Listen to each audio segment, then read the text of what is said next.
Gini maksud saya Pak Bambang, Pak Hmm. Jokowi ini ingin mempertahankan kekuasaan itu sudah lama dan langkah-langkahnya tidak pernah berhenti. Kemudian membuat apa lagi dalam waktu pendek ini melakukan rekayasa-rekayasa untuk memperpanjang jabatan, untuk membuat tangan-tangan kekuasaan di pemerintah daerah. Saya ingin sampaikan terima kasih kepada Pak Jokowi karena 5 tahun yang lalu atau 4,5 tahun yang lalu beliau meminta saya menjadi Menko Polhukam. Saya semakin banyak belajar dan tahu bahwa beliau itu sangat peduli terhadap kesejahteraan rakyat dan kebaikan rakyat. Itulah sebabnya pada tahun ini saya bersedia pula ketika diminta menjadi cawapresnya Pak Ganjar Pranowo. Tidak ada benarnya KPU itu di mata yang kalah. Dan orang yang takut kalah itu selalu menyerang, bukan malah memberi masukan yang bagus. Assalamualaikum warahmatullahi wabarakatuh. Shalom, Om Swastiastu, Namo Buddhaya, salam kebajikan. Kembali lagi dengan saya di sini Leonardo Sirait di channel kesayangan kita ini, Sirait Media. Oke, pada kesempatan kali ini teman-teman kita mau ngebahas ya yang lagi gonjang-ganjing teman-teman ya, dimana konten ini kali ini spesial buat Prof Mahfud MD ya, karena saya adalah orang yang sangat respect sekali kepada Prof Mahfud MD, dan sekarang saya adalah orang jujur ya agak sedikit kecewa gitu ya ngelihat beliau, karena terus berbalik gitu ya, berbalik omongannya gitu ya. Dulunya saya orang pengagum beliau ya, ketika saya lihat dia di podcast kalau kata Pak Prabowo, omon-omon podcast omon-omon gitu ya. Sejak beliau berkolaborasi dengan Ibu Megawati, kekaguman saya sudah mulai luntur. Sebenarnya kenapa? Why? Karena sudah jelas Megawati adalah yang melengsarkan Bapak Gus Dur ya. Kedaulatan hukum. Kepemimpinan Megawati tidak menghargai hukum. Kepemimpinan Megawati tidak menghargai hukum. Melainkan penyelesaian politis itu sudah dibuktikan dengan melengsarkan saya manggil rapat di rumahnya di Kebagusan. Itu kalau mau.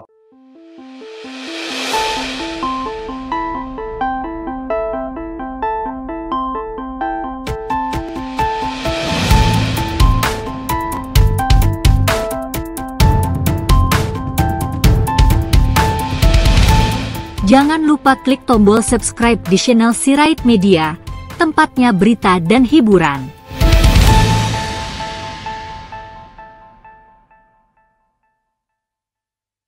Walaupun Prof Mahfud bergabung dengan Megawati, tapi saya masih percaya, ya masih sedikit percayalah kepada beliau. Walaupun kekecewaan itu masih ada pada hati kita gitu ya, saya khususnya gitu ya, karena dia bergabung dengan seberang. Pasti takutnya nanti ya seperti Mbah Amin ya gitu, ininya yang dulu menjatuhkan Gus Dur ya, dan akhirnya yang naik itu adalah Ibu Mega.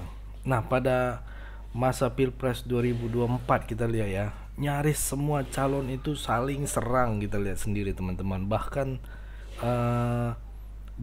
tak jarang juga ini si Caimin, terus anak Abah gitu kan, Ganjar itu dapat kritikan keras dari para pendukung Prabowo Gibran, atau lebih para relawan Jokowi lah lebih dikenal ya. Cuman Pak Mahfud yang cuman Pak Mahfud yang selamat ya dari hantaman netizen ini. Saya paham kenapa Prof Mahfud itu tidak ikut diserang, karena beliau tetap konsisten dengan apa yang disampaikan ya sebelumnya terkait dengan pemerintahan gitu. Karena dia juga mencalonkan, tetapi dia masih menteri Menko Polhukam ya, jadi dia nggak bisa ngapain-ngapain gitu.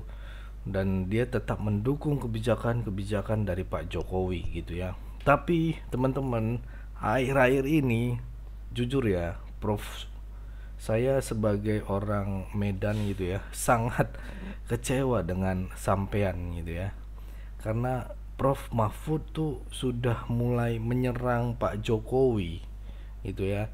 Yang awalnya Jokowi banget gitu ya. Kalau kata Prof Mahfud sendiri adalah presiden yang sangat, Jokowi itu presiden yang sangat luar biasa. Itu kata Prof Mahfud. Terus mulai dari Prof Mahfud menjelaskan mulai dari ibadahnya Pak Jokowi, cara kerjanya Pak Jokowi ya. Terus tidak pernah terlibat korupsi dan tidak haus kekuasaan ya kan. Bahkan Prof Mahfud MD itu dengan tegas ya, kalau isu-isu Jokowi minta 3 periode itu adalah bohong gitu ya. Itu yang Pak Mahfud katakan gitu. Pak Jokowi itu ibadahnya terjaga. Duduk di forum internasional pun kalau waktunya sholat, dia sholat. Itu pengalaman pertama saya, kaget gitu. Saya baru belum sebulan jadi Menko Polhukam, juga di Kamboja juga begitu. Waktunya siang, diberi waktu makan siang 1 jam, Pak Jokowi makannya 20 menit aja. 40 menit sisanya atau 30 menit sisanya tuh sholat sendiri. Jadi selalu ingat waktu ya Pak ya? Selalu ingat dimanapun waktu. Itu, walaupun jamnya berbeda Pak? Iya, menjaga dia sholat. Luar biasa Pak. Kelemahan Pak Jokowi itu apa gitu? Atau kekuatan Pak Jokowi apa? Kok kuat sekali meskipun sudah digoyangkan. Saya bilang kekuatannya begini, Pak Jokowi itu sudah dicari-cari. Salahnya korupsinya nggak ketemu, nggak pernah korupsi. Kalau ada udah habis dia. Kalau ada gitu. Nah saya cuma bilang begitu. Apa itu memuji-muji itu Pak? Tapi sekarang ini kenapa Prof Mahfud sudah berubah gitu? Ada apa gitu Prof gitu ya? Why gitu? Jangan bilang kamu kena provokasi gitu ya sama teman-teman kamu yang memang tidak suka sama Pak Jokowi. Atau ada pesanan-pesanan gitu ya dari seberang gitu ya. Dan jangan bilang karena perolehan suaramu waktu di Pilpres cuman hanya 16% gitu loh. Gitu ya. Ya kan? Sampein sendiri loh yang bilang kalau yang kalah jangan menuduh KPU curang. Sekarang sampean kenapa Prof gitu ya? Why?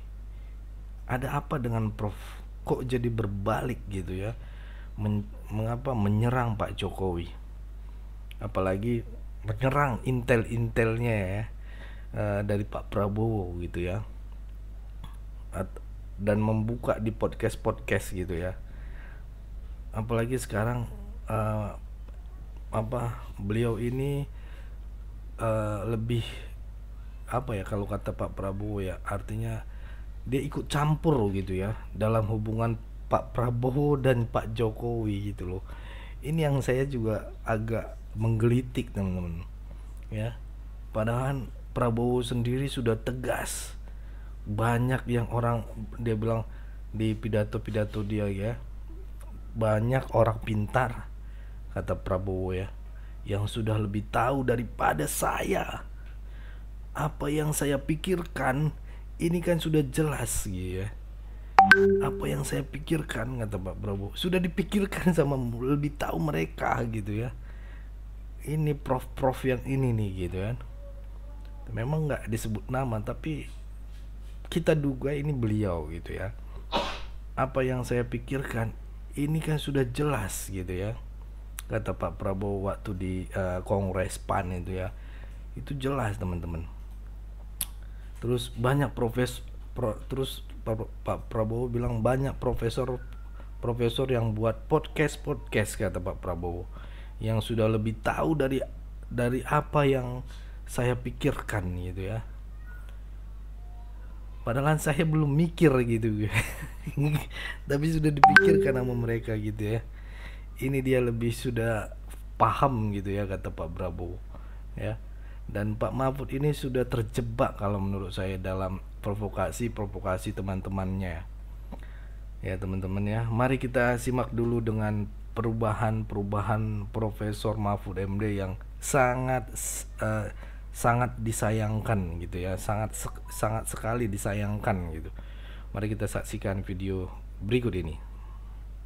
Melindungi Pak Jokowi, akan berteman dengan Pak Jokowi, kalau Pak Jokowi dicubit, Gerindra ikut sakit, itu etika perkawanan aja.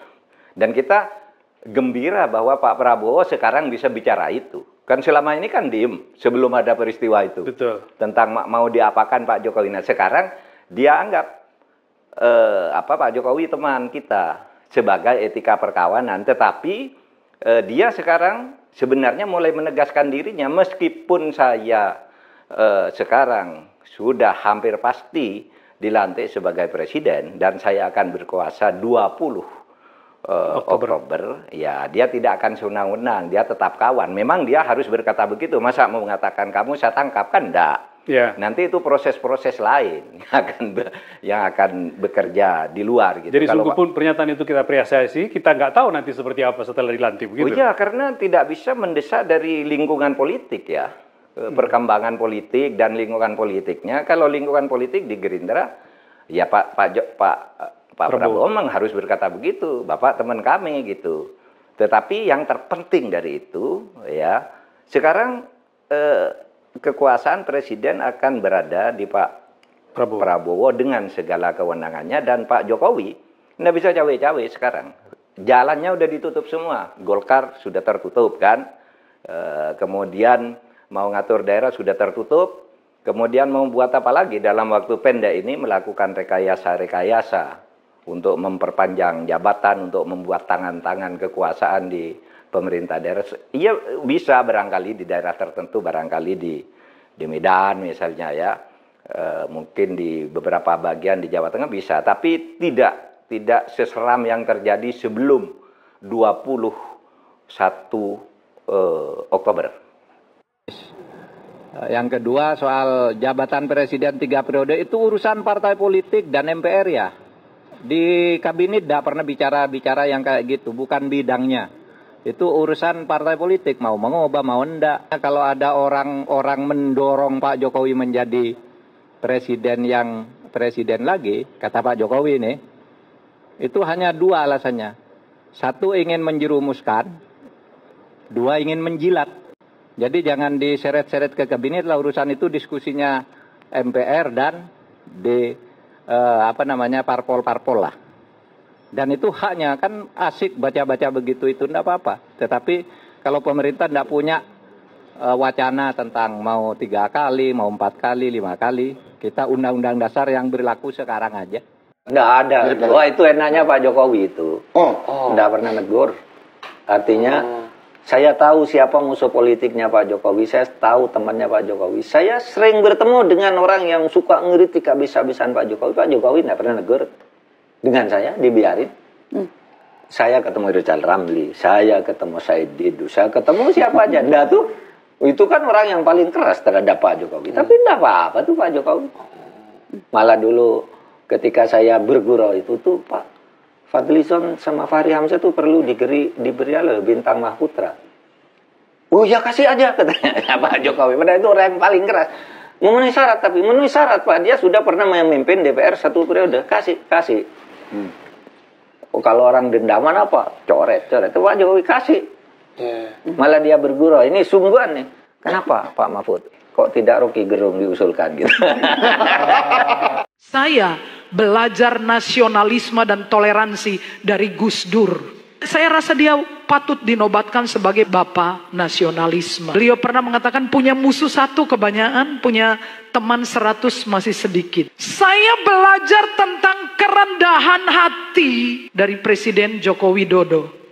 Tapi kan dia Muslim, lah terus salahnya di mana? Tapi waktu saya lihat Presiden Joko Widodo bukan cuma dimaki, ini tidak ada hubungannya dengan pilihan politik saya, ya. Dia ada kuasa untuk membalas, dia bahkan bisa saja menghilangkan orang-orang itu. Semua kuasa ada. Saya belajar tentang ilmu rela. Itulah ikhlasnya beliau. Memangnya salah kita belajar dari orang lain? Saudara, itulah sebabnya kita punya pelajaran sejarah. Tokoh-tokoh sejarah itu tidak semuanya Kristen, tapi kita belajar kan. Hargai saudara perbedaan. Apa pandangan kalian, tulis di bawah ya. Sebelum ini saya akan sedikit kasih pandangan.